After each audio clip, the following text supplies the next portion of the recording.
ஸ்ரீ குருபியோ நமக. அனைவருக்கும் நமஸ்காரம். நாம தொடர்ந்து சில பதிவுகளாக மாக ஸ்நான மகிமை மற்றும் மாக புராணம் பற்றி பார்த்து வருகிறோம். வெறும் ஒரு ஸ்நானத்தாலும் இந்த கதையை புராணத்தை கேட்பதாலும் மட்டுமே எப்பேற்பட்ட பிரம்மஹத்தி போன்ற தீராத தோஷங்கள் பல ஜென்ம பாபங்களும் அழிந்து விடுகிறது அப்படின்னு சொல்லப்படுது. வாஜ்பேயம் போன்ற பல யஜ்ஞங்கள், ஹோமங்கள், தானங்கள் செய்த புண்ணிய பலனையும் தருகிறதாம் இந்த மாக விரத மகிமை. என்னங்க எப்ப பாரு இந்த ஸ்நானத்தை பத்தியே சொல்லிட்டு இருக்கீங்களே அப்படின்னா, இத நான் சொல்லல, மாக வல்லபன் அதான பகவான் சொல்றார். அவருக்கு இதுலதான் ரொம்ப பிரீத்தி உண்டாகிறது. அவர் இதுலயே மகிழ்ந்து நம்மளுடைய பாபத்தை எல்லாம் அப்படியே அழிச்சு விடுறாராமா. இத புராணம் சொல்றது. அதுதான் நான் உங்கள்கிட்ட சொல்றேன். வெறும் காலம்பர போய் சூரியோதயத்துல ஏதோ ஒரு ஆத்துலயோ குளத்திலயோ ஏதோ ஒரு புண்ணிய நதிகள்ல குளிச்சு எழுந்த உடனேயே உங்களுடைய அத்தனை பாபமும் காணாம போகிறது, அழிந்து போகிறது. உங்களுக்கு என்ன வேணுமோ அதெல்லாம் பகவான் கொடுக்கிறார். இது உண்மைன்றத நம்ம பல புராண கதைகள் வழியாக நாம தெரிஞ்சுன்னு வரோம் இந்த பதிவுல. அப்படி வெளியே போய் குடிக்க முடியலனாலும் வீட்டிலேயே அதே போல செய்து நாம் இந்த மாக புராணத்தை கேட்டாலே சிரவணம் செய்தாலே போரும், அதற்குண்டான இணையான பலன் கிடைக்கும் அப்படின்னு சொல்றது புராணம். அப்படி சுமந்தன் குமுதா என்ற தம்பதிகளுக்குள்ள இந்த மாக ஸ்நானத்தினால பெற்ற மகத்தான பலன் என்னன்றத நாம இந்த பதிவுல தெரிந்து கொள்ளலாம். ஆந்திர தேசத்துல சுமந்தன் ஒருத்தன், அவன் உழவு தொழில் மேலும் சிறு சிறு வியாபாரங்கள்லாம் செய்து நிறைய பணம் பொருள் சம்பாதிச்சுன்னு வரான். அவன் மேல மேல பணமும் பொருளும் ஈட்டுறதுலயே அவனுடைய கண்ணும் கருத்துமா இருந்தானே தவிர ஒரு நல்லது செய்யறது, தான தர்மங்கள், பூஜை, ஸ்நானம் இதுல எல்லாம் அவனுக்கு எதுலயுமே ஈடுபாடு கிடையாது. இரக்கம்ன்றது அவன்கிட்ட சுத்தமாவே கிடையாது. ஆனா அதற்கு நேர் எதிரானவள் அவனது மனைவி குமுதா. நல்ல எண்ணம் கொண்டவள். ஏழைகளுக்கு எல்லாம் தானம் கொடுக்கணும், கோவில் குளத்துக்கு போகணும்ன்றத அவன்கிட்ட சொல்லுவா. ஆனா அவனும் அதை பத்தி காதலே போட்டுக்கிறது இல்ல, கேட்கறது இல்ல. அவன் ஒரு முறை ஊருக்கு போயிருந்தான். அது ஒரு மாக மாதம். அப்போ அந்த மாக மாதத்துல கூட மழை பெய்தது. ஒரு நாள் இரவு கடும் மழை. அந்த பக்கம் ஒரு சாது ஒருத்தர் அந்த மழையில நனைஞ்சிட்டு குளிர்ல நடுங்கிட்டே வர்றார். அவருக்கு ஒதுங்கிறதுக்கு இடம், அன்னைக்கு ராத்திரி தங்கறதுக்கு ஒரு இடம் தேவைப்பட்டது.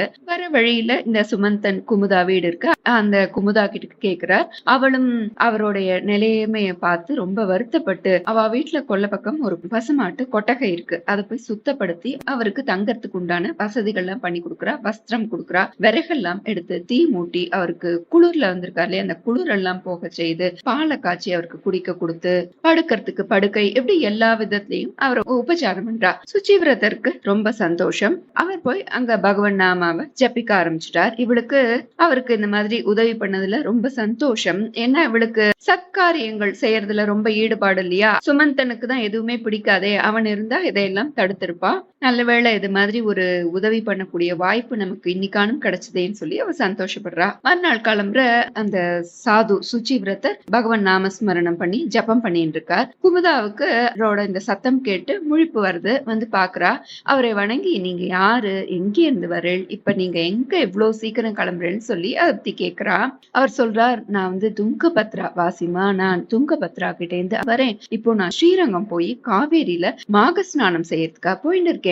ஸ்நானம் செய்து அந்த ரங்கனையும் தரிசனம் செய்யணும். இப்படி பண்ணா நிச்சயம் விஷ்ணு லோகம்ன்றது உண்டு அப்படின்னு சொல்லி சொல்றார். அவ தன்னோட ஜென்மத்திலேயே முதல்ல மாகம்ன்ற வார்த்தையே இப்போதான் கேள்விப்படுறா. அவ கேட்கிறா, மாகம்னா என்ன, மாக ஸ்நானம்னா என்ன, ஏதோ சொல்றேளே, அதனால நமக்கு எல்லாம் பலன் வேற கிடைக்கும்னு சொல்றேளே, குளிச்சாலே பாபம் போகும்னு சொல்றேளே, அது எப்படி பாபம் எல்லாம் போகும், இதனால பகவானுக்கு எப்படி சந்தோஷம் உண்டாகும், எனக்கு இதெல்லாம் புரியவே இல்லை, இதை பத்தி நீங்க கொஞ்சம் சொல்றேளான்னு சொல்லி அவ சாதுவான சுச்சிவிரதர் கிட்ட கேக்குறா. அவருக்கும் அவள் மேல ரொம்ப தயை உண்டாருது. ஆகா, இவ இவ்வளவு நல்லவளா இருக்காளே, எதுவுமே தெரியாதுன்னு சொல்லி கேட்கிறா. இவளுக்கு நாம நல்லதை சொல்லி கொடுக்கலாம் அப்படின்னு சொல்லிட்டு, அம்மா சொல்றேன் கேளு, இது மாக மாசம். இந்த 30 நாளும் புண்ணிய தீர்த்தங்கள்ல காலம்பர சூரியோதயத்துல ஸ்நானம் செய்து எழுந்தாலே நம்மளுடைய சகல பாபங்களும் போகும். சாதாரண பாபம் இல்ல, பல ஜென்ம பாபம், 100 ஜென்மத்துல சேர்த்து வச்ச பாபம் கூட ஒரே நிமிஷத்துல இந்த குளிச்சுட்டு எழுந்தாலே போயிடுமாமா. மகா யாகங்களும் செய்த புண்ணிய பலன்களும் கிடைக்கும். அவர்கள் பெண்ணா இருந்தாலும் சரி, ஆணா இருந்தாலும் சரி, யாரா இருந்தாலும் அவர்கள் பண்ணின எப்பேற்பட்ட கோரமான பாபம், பலவிதமான தோஷம், பிரம்மஹத்தி போன்ற எப்பேற்பட்ட துக்கத்தை கொடுக்கக்கூடிய பாபங்களா இருந்தாலும் சரி, எல்லாமே அழிந்து போயிடும். இந்த மாக மாசத்துல யார் சூரியோதய நேரத்துல ஜலாசயத்துல ஸ்நானம் பண்ணி அந்த மாதவன புஷ்பங்களால அர்ச்சனை பண்ணி பகவானுக்கு பிரீத்தியான இந்த மாக புராணத்தை புராணத்தை யார் சிரவணம் பண்றாளோ, மேலும் அவர்களால முடிந்த தானங்கள், ஏதோ ஒரு தானம் அவர்களால இயன்றதை கொடுக்கலாம். இப்படி செய்யறதுனால எல்லா விதமான பாபங்கள் அந்த க்ஷணத்திலேயே போயிடும் அம்மா அப்படின்னு சொல்றார். இன்னொன்னு சொல்றேன் கேட்டுக்கோ. இந்த மாக ஸ்நானம் செய்யாதவர்கள்லாம் இருக்கா இல்லையா, மாக ஸ்நானம் செய்யாதவர்கள், தானம் புராணம் சிரவணம் எல்லாம் செய்யாதவர்கள்லாம் இருக்கா இல்லையா, அவர்கள்லாம் வீணானவர்கள், அவர்கள்லாம் நரகத்துக்கே செல்வார்கள். அம்மா, இந்த மாக ஸ்நானத்துக்கு இணையான பவித்திரமான புண்ணியமான தர்மம் வேற எதுவுமே கிடையாது. எவ்வளவோ விதமான யாகங்கள், யஜ்ஞங்கள், தானங்கள் செய்தால் எவ்வளோ புண்ணியம் கிடைக்கும் இல்லையா, அது அத்தனையும் இந்த வெறும் ஒரே ஒரு மாக ஸ்நானத்தினால கிடைக்குமா. அதுவும் விசேஷமா இந்த பிரயாகை, கிருஷ்ணவேணி, காவேரி, துங்கபத்ரா, பிரபாசம், தாமிரபரணி, கோகர்ணம் போன்ற புண்ணிய தீர்த்தங்கள்ல மாக ஸ்நானம் செய்தா வைகுண்டம்ன்ற விஷ்ணு லோகம் சென்று சாயுஜ்ய முக்தி பெறுவான்றதுல எந்தவித சந்தேகமே இல்லை. வேற எவ்வளவோ நதிகள்லாம் இருக்கு இல்லையா, நதி, குளம், ஏரி எதா இருந்தாலும் சரி, அதுல கட்டாயம் அதுல ஸ்நானம் செய்யணும், அவ்வளவுதான். அப்படி செய்யறதுனால அவர்களுடைய யம பீதி, யம பயம் அவர்களுக்கு கிடையாது. யம பயம் நீங்கும். அதோட இகபர சௌக்கியமும் உண்டு. அதானும் இந்த பிறவிலேயே இப்போ வாழ்ந்துட்டு இருக்கிற வாழ்க்கையிலேயே பகவானுடைய அனுகிரகத்தினால சக்கல சௌக்கியத்தோட வாழலாம்.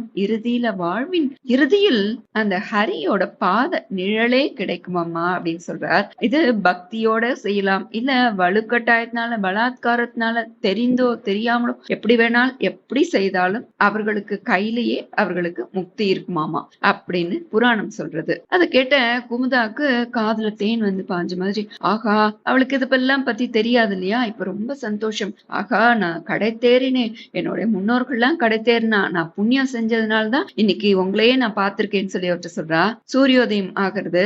அவர் பக்கத்துல உள்ள தடாகத்துல போய் மாக ஸ்நானம் பண்ணதுக்காக தயாராகிறார். இவ சொல்றா, நானும் அந்த மாக ஸ்நானம் செய்யறதுக்காக வரேன் அப்படின்னு சொல்றா. ஓ நல்லதுமா அப்படின்னு சொல்லிட்டு அவர் கிளம்பி போயிடுறார். இவ ஸ்நானம் பண்ணதுக்காக கிளம்புறா. எல்லாத்தையும் ரெடி பண்ணிட்டு கரெக்டா அந்த நேரத்துல அவளுடைய கணவன் சுமந்தன் வந்து சேர்ந்தாச்சு. என்ன விஷயம், எங்க கிளம்புற, என்ன பண்ண போற அப்படின்னு சொல்லி கேட்கிறா. அவ சொல்றா, இங்க ஒரு நல்லவர், ஒரு பிராமணர் சாது வந்தார், நல்ல விஷயங்கள்லாம் நிறைய சொன்னார். அதோட இந்த மாக மாசத்துல ஏதோ நதியில குளிச்சு எழுந்தாலே நம்மளுடைய பாவம் எல்லாம் நம்மளை விட்டு போயிடுமா, காணாம போயிருமா, பக்கத்துல உள்ள குளத்துல போய் நான் ஸ்நானம் பண்ணறதுக்காக போறேன், அதுக்குதான் கிளம்பிட்டு இருக்கேன் அப்படின்னு சொன்னதுதான் தாமதம். அவனுக்கு வந்ததே கோபம். யாரோ பிராமணர் வந்தாரா, கதை சொன்னானா, இவ்வளவு எழுந்து குளிக்க போறாளாமா, என்ன நினைச்சுக்க, உனக்கு என்ன பைத்தியமா பிடிச்சுக்க, வீட்டுக்குள்ள போ, இல்லைன்னா மூளையில இருக்கு பாரு கழி, அதுதான் பேச, என்னோட வாய் பேசாது, அப்படி கோபத்துல கத்துறான். இவ சொல்றா, நீங்க எவ்வளவோ பதிவிரதத்தை எல்லாம் பத்தி சொல்லிருக்கேள், நானும் இது வரைக்கும் உங்க பேச்ச மீறாம நடந்துட்டு இருக்கேன். ஆனா நான் இப்போ அவர்கிட்ட செய்யறேன்னு சொல்லி வாக்கு கொடுத்துட்டேன், அதனால நாம போகணும்னு சொல்லி அவ அந்த தடாகத்துக்கு நடந்து போறா. அவனும் நான் சொல்றத நீ கேட்கவே மாட்டியா அப்படின்னு சொல்லி சத்தம் போட்டுனே பின்னாடி போறான். என்ன பண்றா, வேகமா போய் அந்த தடாகத்து போய் விழுந்து ஒரு முழுக்கு போட்டுடுறான். இவன் கரையில இருந்து சத்தம் போடுறான். சத்தம் போடுற போது குச்சியை வச்சு இது பண்ற போது அவனும் அந்த தடாகத்துல விழுந்துடுறான். ரெண்டு பேரும் ஒரு வழியா ஸ்நானம் பண்ணிடுறா. சொட்ட சொட்ட அப்படியே வெளியே எழுந்திருக்கிறான். அப்பவே அவனுடைய கோபம் தாபம் எல்லாம் அடங்கி அப்படியே சாந்தமா ஆகிடுறான். அவளுக்குள்ள ஒரு அந்யோன்யம் ஒற்றுமை ஏற்படுறது. இதெல்லாம் ஒரு க்ஷணம் அந்த மாக ஸ்நானம் செய்த தற்செயலா செஞ்சதுக்கே அப்படி நடந்தது. அத வேடிக்கை பார்த்துனுக்க அந்த சுச்சிவிரதர் அவரும் அந்த மாக ஸ்நானம் செய்து அங்கிருந்து கிளம்பிடுறார். இந்த தம்பதிகளுக்குள்ள அந்யோன்யமா ஒற்றுமையா ரொம்ப காலம் சந்தோஷமா பல வருஷங்கள் சக்கலமும் அவர்களுக்கு பெற்று எந்த ஒரு குறையும் இல்லாம வாழ்ந்தா. அவர்களுடைய இறுதி காலமும் வந்தது. ரெண்டு பேரும் ஒரே நேரத்துல இறந்து போயிடுறா. அப்போ ரெண்டு பேருக்கு ரெண்டு விமானம் வருது. ஒரு பக்கத்துல இருந்து வைகுண்ட லோகத்துல இருந்து வந்த திவ்ய விமானம், இன்னொரு இதுல இருந்து யமலோகத்துல இருந்து வந்த விமானம். அது சுமந்தனை வந்து கட்டி அழிச்சுன்னு போறா. அதுல இந்த வைகுண்ட லோக திவ்ய விமானத்துல இந்த குமுதாவை அழிச்சுன்னு போறா. அவ சொல்றா, தேவ கிங்கரர்களே, என்னுடைய பதி எந்த ஒரு தர்மமுமே பண்ணதில்ல, நான் அதை ஏத்துக்கிறேன். அவரோட இருந்ததுனால நானும் ஒரு தர்மமும் செய்தல. நீங்க எப்படி என்ன மட்டும் வைகுண்டத்துக்கு அழிச்சுன்னு போறேன்? அவர் தப்பு பண்ண, நானும் தப்பு பண்ணிருக்கேன், எந்த ஒரு நல்லதுமே பண்ணல. எனக்கு மட்டும் எப்படி வைகுண்டம், அவருக்கு மட்டும் எப்படி யமலோகம், நரகம்? இது எனக்கு புரியவே இல்லையே, அது எப்படி அப்படின்னு சொல்லி கேட்கிறா குமுதா. அதுக்கு அவ சொல்றா, உன்னுடைய புருஷன் தடுத்தும் நீ அந்த சத்சங்கம் மூலமா அந்த மாக மகிமையை கேட்டு அந்த மாக ஸ்நானம் செய்தாமா, அதோட பலன் ஒரே ஒரு நாள் ஒரு நேரம் செஞ்ச அதோட பலன் உனக்கு வைகுண்ட லோகம் கிடைச்சிருக்கு அப்படின்னு அந்த விஷ்ணு தூத்தர்கள் சொல்றா. அதுக்கு குமுதா சொல்றா, நான் ஸ்நானம் பண்ணேன்னா என்னுடைய கணவர் கணவனும் தான் ஸ்நானம் பண்ண, 2 பேரும் சேர்ந்து தானே ஸ்நானம் பண்ணோம். எனக்கு வைகுண்ட லோகம்னா அவருக்கும் வைகுண்ட லோகம் தானே கிடைக்கணும் அப்படின்னு சொல்லி அவர்கள்ட்ட சொல்ல, அவளுக்கு சந்தேகம் வர நேர சித்திரகுப்தன்ட்ட போய் கேட்கிறா. யமதூதர்களும் சித்திரகுப்தன்ட்ட போய் இது சொல்றா. சித்திரகுப்தனும் அந்த குறிப்புகள் கட்டுகளை பார்த்துட்டு, ஆமா சுமந்தனும் மாக ஸ்நானம் செய்தவன், அவனையும் வைகுண்ட லோகத்துக்கு தான் போனோம் அப்படின்னு சொல்லி யமகிங்கரர்களுக்கு உத்தரவிட்டார் சித்திரகுப்தன். சோ 2 பேருமே வைகுண்ட லோகத்துக்கு போகிறா. சங்கமே கூடாது, அதானும் தனிமையே நல்லது, சங்கமே கூடாது அப்படின்னு சொல்லப்படுறது. யோகிகள்லாம் தனிமையிலேயே இருக்கிறத பார்த்திருக்கலாம். கூடா நட்பு வேண்டியதில்லை. அதனால குழப்பமும் பிரச்சனையும் சண்டையும் தான் வரும். அதே சத் சங்கத்தினால ஒருபோதும் தீமை என்பதே ஏற்படாது. அதனால் நன்மை மட்டுமே ஏற்படும். இங்க சுச்சிவிரதன்ற சாதுவோட சங்கத்தினால, சத் சங்கத்தினால இகபர லாபமும் கிடைச்சது. கடைசியில நற்கதி வைகுண்ட லோகமும் கிடைச்சது. சுமந்தனும் வைகுண்டத்துக்கு போனான். சத் சங்கத்வே நிசங்கத்வம், நிசங்கத்வே நிர்மோகத்வம், நிர்மோகத்வே நிಶ್ಚல தத்துவம், நிಶ್ಚல தத்துவே ஜீவன் முக்தின்னு பஜகோவிந்தத்துல ஆச்சாரியாலும் சத் சங்கத்தையே ஒசத்தியா சொல்றா.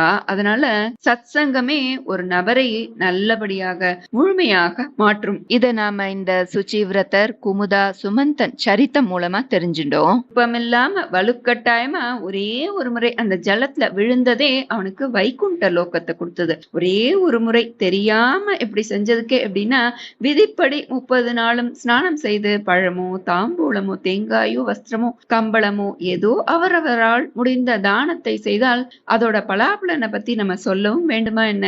அதனால் புண்ணிய நதிகள்ல மாக ஸ்நானம் செய்து மாதவ பூஜையும் தான தர்மங்களும் செய்து பாபங்களை போக்கிக் கொள்ளலாம், வேண்டுதல்கள் நிறைவேற பெறலாம். மாக ஸ்நானம் செய்தவர் செய்யாதவர் என அனைவருமே இந்த மாக புராணத்தையாவது கேட்டு பாபங்கள் நீங்கி நற்பலன்களை பெற்றிடலாம். இதனால் பயன்பெற்றவர்கள் இந்த பதிவை பகிரவும். அடுத்த பதிவில் வேறொரு விஷயத்துடன் சந்திக்கலாம். நல்லதே நடக்கும். நமஸ்காரம்.